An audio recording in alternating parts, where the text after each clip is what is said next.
কে ছিলেন ওসমান হাদি? ওসমান হাদি ছিলেন একটি উদীয়মান রাজনৈতিক ও সামাজিক আন্দোলন ভিত্তিক প্ল্যাটফর্ম ইনকিলাব মঞ্চের মুখপাত্র। তিনি তরুণ সমাজের মধ্যে রাজনৈতিক সংস্কার, গণতন্ত্র ও মত প্রকাশের স্বাধীনতা নিয়ে সরব ছিলেন। সম্প্রতি তিনি ঢাকা ৮ আসনে স্বাধীন প্রার্থী হিসেবে জাতীয় নির্বাচনে অংশগ্রহণের প্রস্তুতি নিচ্ছিলেন। গুলিবিদ্ধ হয়ে নিহত ইনকিলাব মঞ্চের মুখপাত্র ওসমান হাদি। দেশজুড়ে শোক, ক্ষোভ ও ন্যায় বিচারের দাবি। ঢাকা প্রতিনিধি। ইনকিলাব মঞ্চের মুখপাত্র ও ঢাকা ৮ আসনের সম্ভাব্য স্বাধীন সংসদ সদস্য প্রার্থী শরীফ ওসমান বিন হাদি বা ওসমান হাদি গুলিবিদ্ধ হয়ে চিকিৎসাধীন অবস্থায় মারা গেছেন। তার মৃত্যুতে দেশজুড়ে রাজনৈতিক অঙ্গনে শোকের ছায়া নেমে এসেছে এবং হত্যাকাণ্ডের দ্রুত বিচার দাবি উঠেছে। হামলার ঘটনা গত ১২ ডিসেম্বর দুপুরের দিকে রাজধানীর বিজয়নগর পল্টন এলাকায় ব্যাটারি চালিত রিকশায় যাত্রাকালে ওসমান হাদির উপর হামলা চালানো হয়।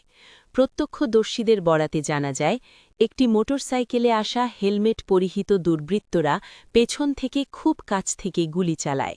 গুলি তার মাথায় আঘাত করে। ঘটনাস্থলেই তিনি গুরুতর আহত হন। হামলার পরপরই তাকে প্রথমে ঢাকা মেডিকেল কলেজ হাসপাতালে নেওয়া হয়। অবস্থার উন্নতি হলে তাকে এবার কেয়ার হাসপাতালে স্থানান্তরিত করা হয়। চিকিৎসকদের পরামর্শে উন্নত চিকিৎসার জন্য তাকে পরে সিঙ্গাপুরে পাঠানো হয়। সেখানে টানা কয়েকদিন আইসিইউতে চিকিৎসাধীন থাকার পর ১৮ ডিসেম্বর রাতে তিনি মৃত্যুবরণ করেন। মৃত্যু নিশ্চিত ও আনুষ্ঠানিক ঘোষণা। ওসমান হাদির মৃত্যুর খবরটি তার পরিবার ও ইনকিলাব মঞ্চের পক্ষ থেকে আনুষ্ঠানিকভাবে নিশ্চিত করা হয়। সংগঠনটি এক বিবৃতিতে জানায়, ওসমান হাদি শুধু একজন রাজনৈতিক কর্মী ছিলেন না, তিনি ছিলেন একটি প্রজন্মের কণ্ঠস্বর।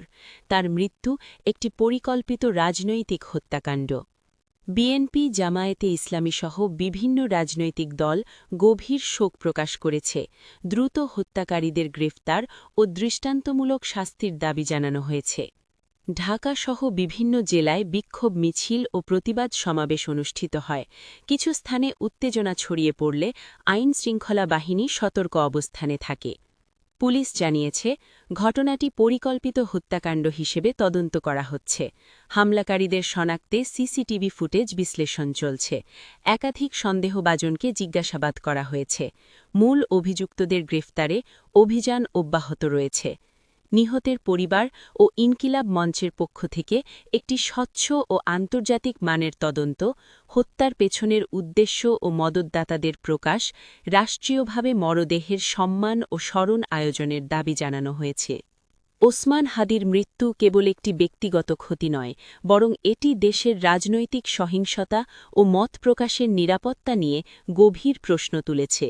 জনগণের প্রত্যাশা, এই হত্যাকাণ্ডের ন্যায় বিচার নিশ্চিত হবে এবং ভবিষ্যতে এ ধরনের ঘটনা রোধে কার্যকর ব্যবস্থা নেওয়া হবে।